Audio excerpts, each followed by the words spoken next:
So welcome to Throwback Thursday, probably to the coolest Lego model we've ever made. And when I was growing up, my favourite film, and it probably still is today, was Ferris Bueller's Day Off. I always had this thing of how cool it would be to Ferris and have an awesome day like that.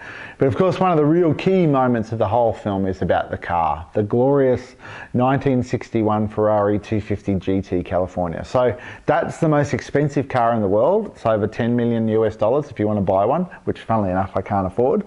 However, I decided to make a Lego version of it, which is what you see here. So it's a quarter scale. And the interesting part about this is looking at photos on the internet and doing research is just about every photo there's slight differences between all of the various 1961 California cars.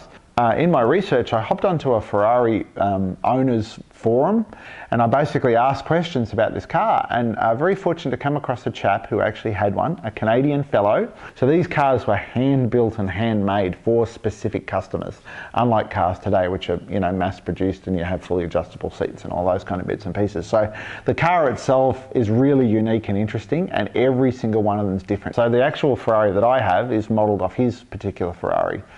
So it's very important, as you can imagine, with a beautiful piece of engineering like that, to get the details absolutely right. So I was quite fastidious about it, including all the dials and the signage and bits and pieces.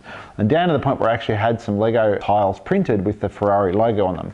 And here are the spares that I had made from way back in 2012. And you can see this is the one from the bonnet, and this is the one that goes on the inside of the steering wheel. Now the really cool thing about that car is the beautiful curves on it. The thing has the most amazing soft and smooth compound curves. So it's a really beautiful model, quite challenging to build. I had a lot of issues making it, getting the curves right and all that kind of stuff. But by the same token, it's one of my favourites. Say Ferris, all right?